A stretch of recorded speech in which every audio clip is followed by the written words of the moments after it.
ሰላም ሰላም ቤተሰብ ከመይ ኣለኹም ድሓን ዲኹም? ኣነ ሰላም እየ እግዚኣብሔር ይመስገን ሃም ሰላም ኣለኹ ድማ ሰላም ክትኾኑ በዓል ተስፋ እየ እንኳዕ ድማ ብሰላም መጻእኹም ላብ ዕድላይ ትብላ ወልኹ ሓደሽቲ ኮንኩም ሰብስክራይብ ነበረት ኮንኩም ላይክ ኮሜንት ላገበርኩም ብብርታዕኹም ኣይፈለየኒ ስለትገብሩ ድማ ኣዝየ ካብ ልቢ ላመስገንኹ እምበር ሎማዓንቲ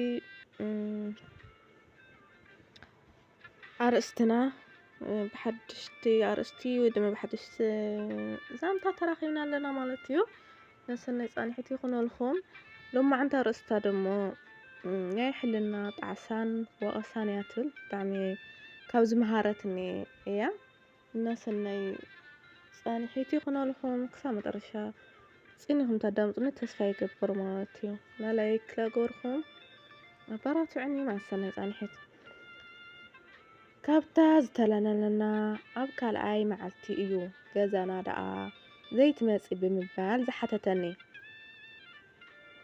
ኣነ ድማ እታ ዕሽነት ዝመልኦ ሕቶኡ ምስ ሰማዕኹ ንእለቱ እየ ስንብድ ኢለ ኣብ ውሽጠይ ብደስ ዘይብል ስምዒታት ክርበስ ጀመርኩ ከይፈለጥክዎ ክንደይ ይደፍር እዩ በዓለገ ብምባል እውን ብውሽጠይ ኣጉረምረምኩ ምስ ኣሎኒ ዝተረኸብናሉ ኣብታ ታክሲ እዩ ምስ ኣሎኒ ዝተረኸብናሉ ኣብ ታክሲ እዩ ንስራሕ እንዳኸድኩ ኣጋጣሚ ክልቴና ብሓደ ወንበር ስለ ዝነበርና ሒሳብ ክኸፍል ገንዘብ ዘቕመጥኩሉ ቦርሳይ ኣብ ምድላይ እንዳሃለኹ ይዕዘበኒ ግን ግዲ ነይሩ ጽብቕቲ ዳሕን ባዕለይ ክኸፍለልክ እየ በለኒ ኣሎኒ ቀይሕ ሕብሪ ቆርበት ዝወነነ ንነዊሕ ንውሕ ዝበለ በዓል ጽቡቕ ሰውነት ክትርእዮ ዘህንን ግርማ ሞገስ ዘለዎ ተባሃጊ ዓይነት ወዲ እዩ ኣነ ድማ ምስቲ ተሃዊኸዮ ዝነበርኩን ገንዘብ ዘቕመጥኩላ ቦርሳይ ብምስኣነይ ነታ ዕድል ክጥቀመላ ግዲ ሓሲበ ናይ ስክፍታ ስምዒት ከየስማዓኒ ሕራ እየ ዝበልክዎ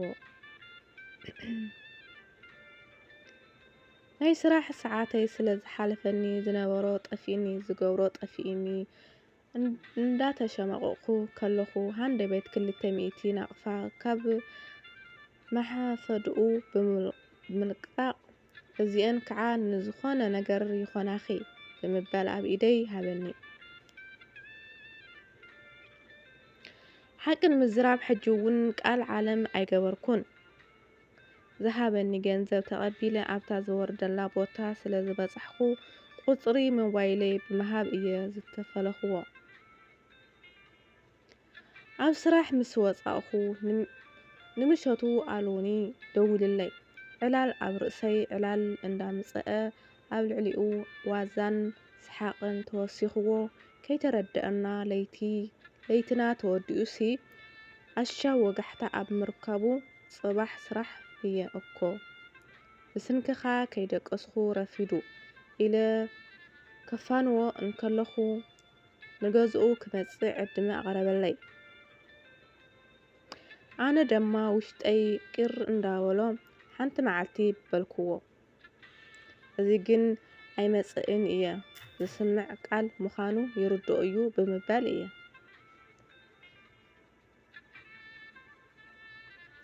ምስ ግዜ ኣነን ኣሎንን ምጉሃድን ቅርርብን እንዳዓመቐ ስለ ዝኸይድ ደጋጊሙ እዩ ንገዝኦ ንክመጽእ ብምሕጽነት ዘቕረበለይ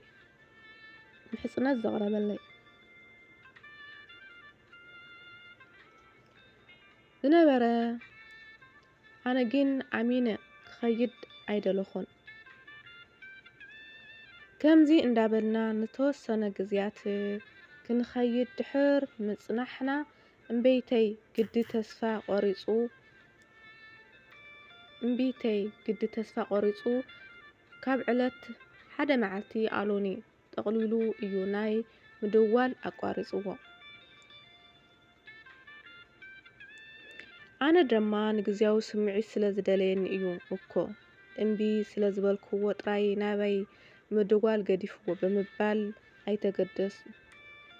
ኣይተገደስኩሉን። ንኣስታት ሓደ ወርሒ ዝኣክል ከይተደዋወልና ዳርጋ ተረሳሲዕና ብምባል ኣብ ዝቐረብናሉ እዩ። ሓደ ምሸት ምስ መሓዛይ ክንዛወር ወፂና እናሃለና ሞባይለይ ትድውል እሞ ኣነ ድማ ምስ መሓዛይ ንዘናጋዕ ስለ ዝነበርና ነቲ ሙድ ንኸይዝርጎም ብምባል ነቲ ትድውል ዝነበረት ደወል ክቕበላ ኣይደለኹን። ሞባይለይ ግን ደጋጊማ ትድውል ስለ ዝነበረት መሓዛይ ኣገዳሲ ከይኸውን ዘይትቕበልዩ ብምባል ተዛረበትኒ። ኣነ ድማ ደስ ከይበለኒ ሞባይለይ ኣብ ዝኸፈትኩላ ህመት ኣሎኒ ይድውለለይ ከም ዘሎ ምስ ረአኽዎ ኣብ ገፀይ ፍሽኽታ ኣብ ውሽጠይ ድማ ፍሉይ ስምዒት ክዓስለኒ ግዲ ተዓዚባ መሓዛይ መን እዩ ብምባል እያ ፈገግ እንዳበለት ዝሓተተትኒ። ኣነ ድማ ወታእታ እንዳበልኩ ኣይትፈልጥዮን ኢኺ ኢለያ። ድሕሪ ዝተወሰነ ደቓይቕ ካብቲ ዝነበርናዮ ቦታ ወፂና ንገዛና እንዳኸድና ብዛዕባ ኣሎኒ ብውሽጠይ ክሰላስል መሓዛይ ትዕለኒ ዝነበረት ዕላል ግደ ኣይሃብኩወይ። ተብተብ እንዳበልና ኣብ ከባቢ ገዛውቲ ምስ በፃሕና ተፈነያ። ንመሓዛይ ሓንቲ ኣንጎሎ ካብ መሓዛይ ከይተጠወኹ እየ ሞባይለይ ኣውፅአ ንኣሎኒ ዝደወልኩሉ። ኣሎኒ ይፅበየኒ ዝወዓለ እንክመስል ግዜ ከይቐተለ እዩ ሄሎ ሜሉየ ዝበለኒ። ኣነ ድማ ቁምፅምፅ እንዳበልኩ ኣሎኒ በጥራም ናይ በጥራምና ግዜኻ ወዲእኻ ተመሊስካ ክትኸውን ተስፋ ይገብር በልክዎ። ሜልየ ወላዲተይ እንድያ ዓሪፋትኒ ኢሉኒ ኢለ ብምስምባር ዝኣክል ዝብሎ ጠፊኡኒ ኣብ ፅፍረይ ክኣቱ ደልየ። ኣሎኒ ግን ዘረብኡ ኣያቋረፀን። ትፈልጢ ሜሉየ ካብ ገዛ ኣብ ዝወፃእኹሉ ኣጋጣሚ እየ ንዓኺ ዝረኸብኩኺ። ወላዲተይ ብፅኑዕ ሓሚማ ኣብ ዓራት ኣብ ተጋደም ዳርጋ ነዊሕ ስለ ዝነበረት ምስቲ ሓደ ከም ሓሙስ ምዃነይ ወላዲተይ ድማ ንበይና ገዲፈያ ኣብ ገዛ ክወፅእ ስለ ዘይክእል እየ ደጋጊመ ንገዛ ክትመፂ ዝሓተኪ ዝነበርኩ። ወላዲተይ ቅድሚ ምማታ ሰበይትኻ ከይረአኽዋ እንዳበለት ብተደጋጋሚ ተጨንቐኒ ስለ ዝነበረት ንዓኺ ምስ ረኸብኩ ስሓቕ ወላዲተይ ዝርእየሉ ኣጋጣሚ ክፈጥረለይ ትኽእል ኢኺ ብምባል ተስፋ ምስ ገበርኩልኪ ፍጥርቲ ስለ ዝኾንኪ እየ ኣብ ነፍሰይ ወከፍ ናይ ዕላልና ህመት ገዛን ንክትመፅኒ ሕቶታት ዘቕርበልኪ ዝነበርኩ ግን ኣይኮነለይ ሜሉ ኢሉ ሕንቕንቕ በለ። ኣብታ ናይ መወዳእታ ንክትመፅኒ ዝሓተትኩኺ ምሸት እያ ወላዲተይ ስሓቓ ከይረአኹ ብሞት ተፈሊያትኒ። ዝሓደራት ብምባል ክቕፅል ዓቕሚ ግዲ ውሒድዎ ስቕ እዩ ዝበለ።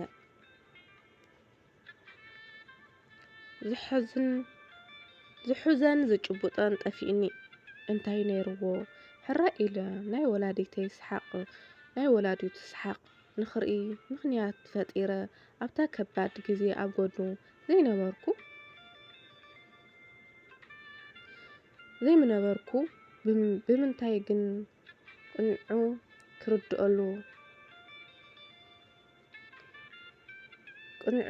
ክርድአሉ ዘይከኣልኩ ብምባለይ ብጣዕሚ እንዳጓሃኹ ሕጂ ኣበይ ኣለኻ ክመፀካ በልክዎ።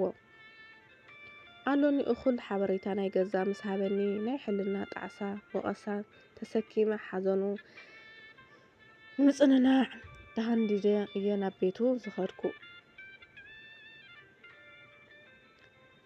ድሕሪ ምዕፃው ሓዘን ወላዲቱ ባህጊ ሓማተይ ምስማር እንሆ ከምታ ንፍዕቲ በዓልቲ ኣዲኡ ኣብ ቤቱ ተረፍኩ። ኣብዚ ሰዓት እግዚአብሔር ይመስገን ሓልዮትን የቕረይታ ኣብዚ ሰዓት እግዚአብሔር ይመስገን ሓልዮትን ምክብባርን ዝማእከል ቃል ኪዳን ኣሲርና ክልተ ምጭዋት ቆልዑ ወሊድና ኣብታ መዓሞቕ ጎጆ ወላዲቱ ብፍቕርን ስኒትን ብሓደ ንነብር ኣለና ተፈጸመ ትብል ማለት እዩ።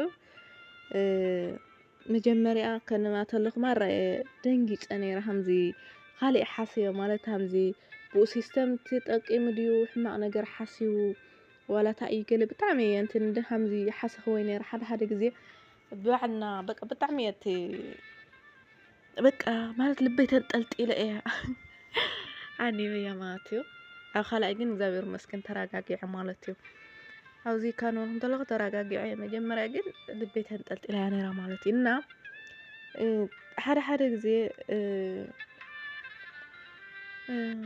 እንዚ ቅንዕለ ምዃን ፅቡቕ እዩ ደርህለ ማለት ከምዚ ምትንኳል ከምዚ ምሕሳባለ ኣይፀላእኽወይ ግን እሱን ብቕንዕና ለይምነገራ ማለት እዩ። ሓደ ግዜ ብባዕለይ ክዕዘብ ተለኹ ብኸምዚ ስለልኾነ ብኸምዚ ናና ብናሕና ኩሉ ግዜ ብኸምዚ ብናዕለይ ረዲእት ክኸዳ ይደሊ ኣብ ዝኾነ ቦታ ኩሉ ግዜ በቃ እንትን እየ ዝኸዶ በቃ እግዚአብሔር ፈልጥ ብምባል ብእምነት እየ ዝጓዓዝ ማለት እዩ። ንማንም ሰብ እየ ዝኣምን ኣነ ኩሉ ግዜ ማለት እዩ። በብዛሕትኡ ግዜ ይኽሩዩኒ እዮም በቃ ሓደ ሰብ ተኣሚነዮ ኣሚነዮ እየ እዚ ክገብረኒ እዩ እዚ ክሰርሐኒ እዩ ይብሊ ኣብ ኣላ በቃ ልባዕሉ ይበል የለን ብርግጥ ፅቡቕ ኣይኮነ እዩ ፅቡቕ እኳ እንተዘይኮነ ግን ደሞ በቃ እንድዒ ኣይፈልጥ ተፈጥሮ እዩ በቃ እግዚአብሔር ኣምላኽ ኣሎ ኢለ ብእምነት ዝጓዓዝ ማለት እዩ። ተኣሚነዮ ሓደ ሰብ ማለት እዩ እንድዒ በቃ ከመይ ምዃኑ ዋላ ልባዕለይ የርድአኒ እዚ ነገር እዚ ከመይ ጌርካ ንሓድጎ ማለት እዩ። እና ዞሮ መጨረሽኡ እኳዕ ብሓደ ኮኑ እኳዕ ቆልዑ ወለዱ ማለት እዩ። ግን ኣብዚ እንታይ ተዓዚኹም እንታይ ከስተውዕልኩም ማለት እዩ። ካብዚ እንታይ ተዓዚኹም ኣነ ብዙሕ ነገር ተማሂረ ኣብ ሓደ ልከይፈርድ ኣብ ዝኾነ ሰብ ማለት ሓደ ሰብ ክጠፍእ ተሎ ኣለዎ ወይ ድዩ ባዕሉ ምክንያት ኣሎ። ኣነ ካብዚ ተዓዘኽዎ ነገር ብዙሕ እዩ ግን እዚ መስል ነይሩ። ሰብስክራይብ ኣይትረስዑ።